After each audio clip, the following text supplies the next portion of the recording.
जय गुरुदेव, जय गायत्री माता। श्रीमद् भागवत पुराण नवम स्कंद चौथा अध्याय नाभाग और अम्बरीश की कथा। श्री सुखदेव जी कहते हैं, परीक्षित मनुपुत्र नाभाग का पुत्र था। नाभाग जब वह दीर्घ काल तक ब्रह्मचर्य का पालन करके लौटा, तब वह बड़े भाइयों ने अपने से छोटे किंतु विद्वान भाई को हिस्से में केवल पिता को ही दिया। संपत्ति तो उन्होंने पहले ही आपस में बांट ली। उसने अपने भाइयों से पूछा, भाइयों आप लोगों ने मुझे हिस्से में क्या दिया है? तब उन्होंने उत्तर दिया कि हम तुम्हारे हिस्से में पिताजी को ही दे देते हैं। उसने अपने पिता से जाकर कहा, पिताजी मेरे बड़े भाइयों ने हिस्से में मेरे लिए आपको ही दिया है। पिता ने कहा, बेटा तुम उनकी बात न मानो। देखो ये बड़े बुद्धिमान अंग्र गोत्र के ब्राह्मण इस समय एक बहुत बड़ा यज्ञ कर रहे हैं, परंतु मेरे विद्वान पुत्र वे प्रत्येक छठे दिन अपने कर्म में भूल कर बैठते हैं। तुम उन महात्माओं के पास जाकर उन्हें वैष्णदेव संबंधी दो सूक्त बतला दो। जब वे स्वर्ग जाने लगेंगे तब यज्ञ से बचा हुआ अपना सारा धन तुम्हें दे देंगे, इसलिए अब तुम उन्हीं के पास चले जाओ।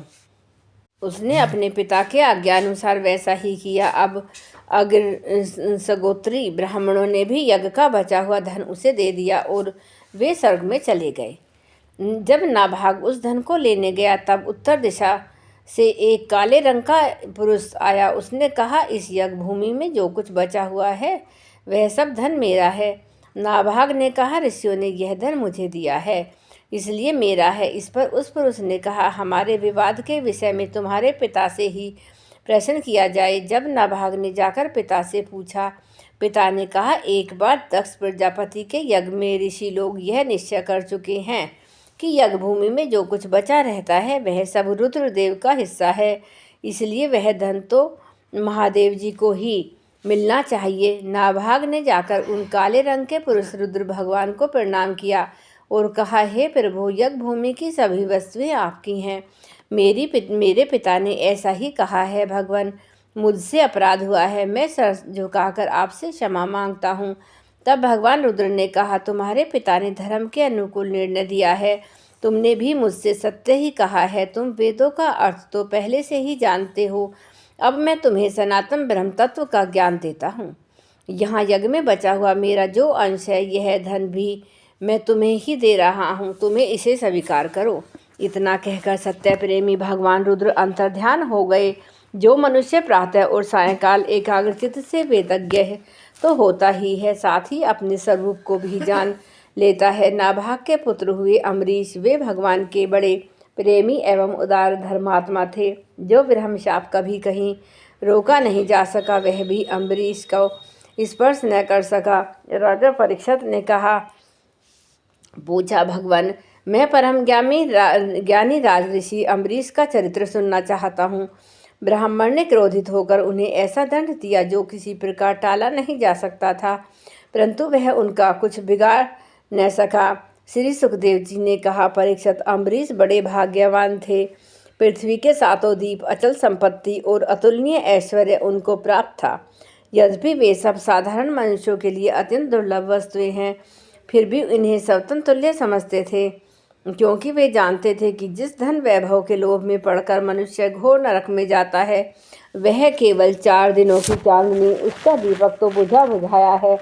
श्री भगवान श्री कृष्ण में और उनके प्रेमी साधुओं में उनका परम प्रेम था। उस प्रेम के प्राप्त हो जाने पर तो सारा विश्व और उसकी समस्त संपत्तियां मिट्टी के ढेले के समान जान पड़ती हैं। उन्होंने अपने मन को श्री कृष्ण चंद्र के चरणाविंद युगल में, वाणी को भगवत गुणानुवर्णन में, हाथों को श्री हरि मंदिर के मार्जन सेवन में और अपने कानों को भगवान अच्युत की मंगलमयी काया के शरण में लगा रखा था। उन्होंने अपने नेत्र मुकुंद मूर्ति एवं मंदिरों के दर्शन में, अंग संग सब भगवत भक्तों के शरीर स्पर्श में, नासिका उनके चरण कमलों पर चढ़ी श्रीमती तुलसी के दिव्य गंध में और रसना जीवा को भगवान के प्रति अर्पित नैवेद्य प्रसाद में संलग्न कर दिया था। अम्बरीश के पैर भगवान के क्षेत्र आदि के पैदल यात्रा करने में लगे रहते थे। वे सिर से भगवान श्री कृष्ण के चरण कमलों की वंदना किया करते थे। राजा अम्बरीश ने माला, चंदन आदि भोग्य सामग्री को भगवान की सेवा में समर्पित कर दिया। भोगने की इच्छा से नहीं, बल्कि इसलिए कि इससे वे भगवत प्रेम प्राप्त हो, जो पवित्र कीर्ति भगवान के निज जनों में ही निवास करता है। इस प्रकार उन्होंने अपने सारे कर्म यज्ञ पुरुष इंद्रियातीत भगवान के प्रति उन्हें सर्वात्मा एवं सर्वभूत समझकर समर्पित कर दिए और भगवत भक्त ब्राह्मणों की आज्ञा के अनुसार वे इस पृथ्वी का शासन करते थे। उन्होंने धर्म नामक निर्लज देश में सरस्वती नदी की प्रभा के सामने वशिष्ठ, असित, गौतम आदि भिन्न भिन्न आचार्यों द्वारा महान ऐश्वर्य के कारण सर्वांग परिपूर्ण तथा बड़ी बड़ी दक्षिणा वाले अनेक अश्वमेध यज्ञ करके यज्ञाधिपति भगवान की आराधना की थी। उनके यज्ञ में देवताओं के साथ जब सदस्य और ऋत्विज बैठ जाते थे तब उनके पलकें नहीं पड़ती थीं और वे अपने सुंदर वस्त्र और वैसे ही रूप के कारण देवताओं के समान दिखाई पड़ते थे। उनकी प्रजा महात्माओं के द्वारा गाय और भगवान के उत्तम चरित्रों का किसी समय बड़े प्रेम से स्मरण करती थी और किसी समय उनका गान करती थी। इस प्रकार उनके राज्य के मनुष्य के देवताओं के अत्यंत प्यारे स्वर्ग की भी इच्छा नहीं करते। वे अपने हृदय में अनंत प्रेम का दान करने वाले श्री हरि का नित्य निरंतर दर्शन करते रहते थे। इसलिए उन लोगों को वह भोग सामग्री भी हर्षित नहीं कर पाती थी जो बड़े बड़े सिद्धों को भी दुर्लभ है। वे वस्तुएं उनके आत्मानंद के सामने अत्यंत तुच्छ और तिरस्कृत थीं। राजा अम्बरीश इस प्रकार तपस्या से युक्त भक्ति भोग और प्रजा पालन स्वधर्म के द्वारा भगवान को प्रसन्न करने लगे और धीरे धीरे उन्होंने सब प्रकार की आसक्तियों का परित्याग कर दिया।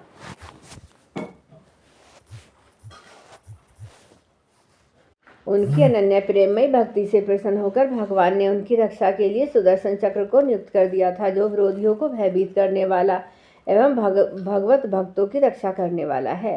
राजा अम्बरीश की पत्नी भी उन्हीं के समान धर्मशील, संसार से विरक्त एवं भक्ति परायण थी। एक बार उन्होंने अपनी पत्नी के साथ भगवान श्री कृष्ण की आराधना करने के लिए 1 वर्ष तक द्वादशी प्रधान एकादशी व्रत करने का नियम ग्रहण किया।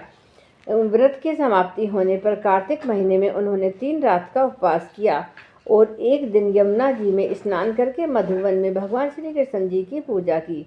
उन्होंने महाभिषेक विधि से सब प्रकार की सामग्री तथा संपत्ति द्वारा भगवान का अभिषेक किया और हृदय से तन्मय होकर वस्त्र, आभूषण, चंदन, माला, धैर्य आदि के द्वारा उनकी पूजा की। यद्यपि भाग्यवान ब्राह्मणों को इस पूजा की कोई आवश्यकता नहीं होती, स्वयं ही उनकी सारी कामनाएं पूर्ण हो चुकी होती हैं, वे सिद्ध थे। तथापि राजा अम्बरीश ने भक्ति भाव से उनका पूजन किया। तत्पश्चात पहले ब्राह्मणों को स्वादिष्ट और अत्यंत गुणकारी भोजन कराकर उन लोगों के घर 60 करोड़ गाय सुसज्जित करके भेज दी। उन गौओं के सींग स्वर्ण से और खुर चांदी से मढ़े हुए थे।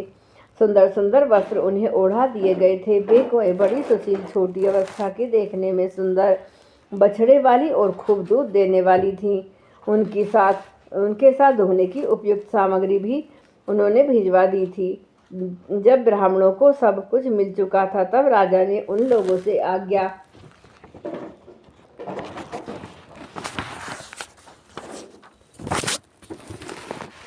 लेकर व्रत का पारण करने की तैयारी की। उसी समय शाप और वरदान देने में समर्थ स्वयं दुर्वासा जी भी उनके यहाँ अतिथि के रूप में पधारे। राजा अम्बरीश उन्हें देखते ही उठकर खड़े हो गए, आसन देखकर बैठाया और विविध सामग्रियों से अतिथियों के रूप में आए हुए दुर्वासा जी की पूजा की। उनके चरणों में प्रणाम करके अम्बरीश जी ने भोजन के लिए प्रार्थना की। दुर्वासा जी ने अम्बरीश की प्रार्थना स्वीकार कर ली और इसके बाद आवश्यक कर्मों से निवृत्त होने के लिए नदी तट पर चले गए। वे ब्रह्मा का ध्यान करते हुए यमुना के पवित्र जल में स्नान करने लगे। इधर द्वादशी केवल घड़ी भर शेष रह गई थी। धर्मज्ञ अम्बरीश ने धर्म संकट में पड़कर ब्राह्मणों के साथ परामर्श किया। उन्होंने कहा, ब्राह्मण देवताओं, ब्राह्मणों को बिना भोजन कराए स्वयं खा लेना और द्वादशी रहते पारण न करना दोनों ही दोष हैं। इसलिए इस समय जैसा करने से मेरी भलाई हो, मुझे पाप न लगे, ऐसा काम करना चाहिए। तब ब्राह्मणों के साथ विचार करके उन्होंने कहा, ब्राह्मणों, श्रुतियों में ऐसा कहा गया है कि जल पी लेना भोजन करना भी है, नहीं भी करना है। इसलिए इस समय केवल जल से पारण किए लेता हूँ। ऐसा निश्चय करके मन ही मन भगवान का चिंतन करते हुए राज ऋषि अम्बरीश ने जल पी लिया और परीक्षित वे केवल दुर्वासा जी के आने की बाट देखने लगे। दुर्वासा जी आवश्यक कर्मों से निवृत्त होकर यमुना तट से लौट आए। जब राजा ने आगे बढ़कर उनका अभिनंदन किया तब उन्होंने अनुमान से ही समझ लिया कि राजा ने पारण कर लिया है। उस समय दुर्वासा जी बहुत भूखे थे, इसलिए यह जानकर कि राजा ने पारण कर लिया है वे क्रोध से थरथर काँपने लगे। भौं के चढ़ जाने से उनका मुंह विकट हो गया। उन्होंने हाथ जोड़कर खड़े अम्बरीश से डांट कर कहा, अहो देखो तो सही यह कितना क्रूर है, यह कि धन के मद में मतवाला हो रहा है। भगवान की भक्ति तो इसे छू तक नहीं गई और अब वह अपने को बड़ा समर्थ मानता है। आज इसने धर्म का उल्लंघन करके बड़ा अन्याय किया है। देखो मैं इसका अतिथि होकर आया हूँ। इसने आतिथ्य सत्कार करने के लिए मुझे निमंत्रण भी दिया है, किंतु फिर भी मुझे खिलाए बिना ही खा लिया। अच्छा देख, तुझे अभी इसका फल चखाता हूँ। जो कहते कहते वे क्रोध से जल उठे। उन्होंने अपनी एक जटा उखाड़ी और उसे अम्बरीश को मार डालने के लिए एक कृत्या उत्पन्न की। वह प्रलयकाल की आग के समान दहक रही थी। वह आग के समान जलती हुई हाथ में तलवार लेकर राजा अम्बरीश पर टूट पड़ी। उस समय उसके पैरों की धमक से पृथ्वी कांप रही थी, परंतु राजा अम्बरीश देखकर उसे तनिक भी विचलित नहीं हुए। वे एक पग भी नहीं हटे, क्योंकि ज्यों के त्यों खड़े रहे। परम पुरुष परमात्मा ने अपने सेवक की रक्षा के लिए पहले से ही सुदर्शन चक्र को नियुक्त कर रखा था। जैसे आग क्रोध से गुर्राते हुए सांप को भस्म कर देती है, वैसे ही चक्र ने दुर्वासा जी की कृत्या को जलाकर राख कर ढेर कर दिया। जब दुर्वासा जी ने देखा कि मेरी बनाई हुई कृत्या तो जल रही है और चक्र मेरी ओर आ रहा है, तब वे भयभीत होकर अपने प्राण बचाने के लिए जी छोड़कर एकाएक भाग निकले। जैसे जैसे ऊंची ऊंची लपटों वाला दावानल सांप के पीछे दौड़ता है, वैसे ही भगवान का चक्र उनके पीछे पीछे दौड़ने लगा। जब दुर्वासा जी ने देखा कि चक्र तो मेरे पीछे लग गया है, तब सुमेरु पर्वत की गुफा में प्रवेश करने के लिए वे उसी ओर दौड़ पड़े।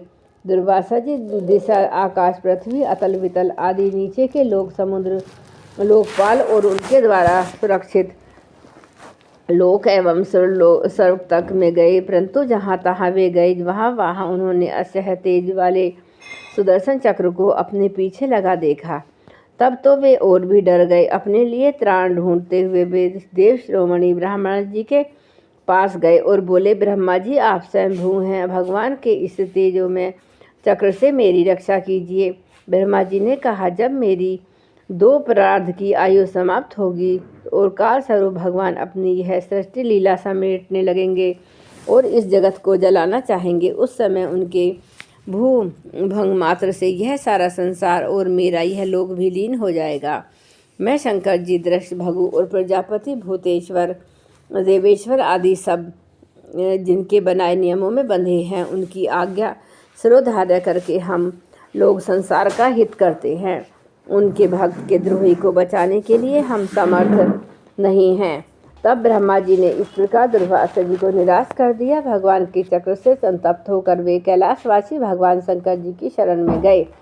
श्री महादेव जी ने कहा, दुर्वासा जी, जिन अत्यंत परमेश्वर में ब्रह्मा जैसे जीव और उनके उपविभूत कोश इस ब्राह्मण के समान ही अनेकों ब्रह्मांड समय पर पैदा होते हैं और समय आने पर भी उनका पता नहीं चलता, जिनमें हमारे जैसे हजारों चक्कर काटते रहते हैं, उन प्रभु के संबंध में हम कुछ भी करने को समर्थ नहीं रखते। मैं संत कुमार, नारद, भगवान ब्रह्मा, कपिल, अपरांत, रम, देवल, धर्म, आसुरी और मरीच आदि दूसरे सर्वज्ञ सिद्धेश्वर, ये सब सभी भगवान की माया को नहीं जान सकते, क्योंकि हम उसी माया के घेरे में हैं। यह चक्र उन विश्वेश्वर का शस्त्र है, यह हम लोगों के लिए असह्य है। तुम उन्हीं की शरण में जाओ, वे भगवान ही तुम्हारा मंगल करेंगे। वहाँ से भी निराश होकर दुर्वासा भगवान के परम धाम वैकुंठ में गए। लक्ष्मीपति भगवान लक्ष्मी के साथ वहीं निवास करते हैं। दुर्वासा जी भगवान के चक्र के आग से जल रहे थे। वे कांपते हुए भगवान के चरणों में गिर पड़े। उन्होंने कहा, हे अच्युत्य, हे अनंत, आप संतों के एकमात्र वांछनीय हैं। प्रभु विश्व के जीवन दाता, मैं अपराधी हूँ, आप मेरी रक्षा कीजिए। आपका परम प्रभाव न जानने के कारण ही मैंने आपके प्यारे भक्त का अपराध किया है।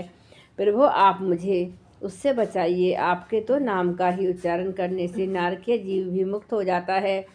श्री भगवान ने कहा, दुर्वासा जी, मैं सर्वथा भक्तों के अधीन हूँ। मुझ में तनिक भी स्वतंत्रता नहीं है। मेरे सीधे साधे सरल भक्तों ने मेरे हृदय को अपने हाथ में कर रखा है। भक्तजन मुझसे प्यार करते हैं और मैं उनसे ब्रह्मन अपने भक्तों का एकमात्र आश्रय में ही हूँ। इसलिए अपने साधु स्वभाव भक्तों को छोड़कर मैं न तो अपने आप को चाहता हूँ और न अपनी अर्धांगिनी विनाश रहित लक्ष्मी को। जो भक्ति स्त्री पुत्र गृह गुरुजन प्राण धन इहलोक और परलोक सबको छोड़कर केवल मेरी शरण में आ गए हैं, उन्हें छोड़ने का संकल्प भी मैं कैसे कर सकता हूँ। जैसे सती स्त्री अपने पतिव्रत्य में सदाचारी पति को वश में कर लेती है, वैसे ही मेरे साथ अपने हृदय को प्रेम बंधन से बांध रखने वाले समदर्शी साधु भक्ति के द्वारा मुझे अपने वश में कर लेते हैं। मेरे अनन्य भक्त सेवा से ही अनेकों परिपूर्ण कुकृत्य मानते हैं। मेरी सेवा के फलस्वरूप जब उन्हें सालोक्य सारूप्य आदि मुक्तियाँ प्राप्त होती हैं, वे मेरे अतिरिक्त और कुछ नहीं जानते। मैं उनके अतिरिक्त और कुछ भी नहीं जानता। दुर्वासा जी सुनिए, मैं आपको एक उपाय बताता हूँ जिसका अनिष्ट करने से आपको इस विपत्ति में पड़ना पड़ा है। आप उसी के पास जाइए। निरपराध साधुओं के अनिष्ट चेष्टा से अनिष्ट करने वाले का ही अमंगल होता है। इसमें संदेह नहीं है कि ब्राह्मणों के लिए तपस्या और विद्या परम कल्याण के साधन है, परंतु यदि ब्राह्मण दंड और अन्यायी हो जाए तो वे दोनों उल्टा फल देने लगते हैं। दुर्वासा जी आपका कल्याण हो। आपका नाभा नंदन परम भाग्यशाली राजा अम्बरीश के पास जाइए और उनसे क्षमा मांगिए, तब आपको शांति मिलेगी। जय गुरुदेव, जय गायत्री माता।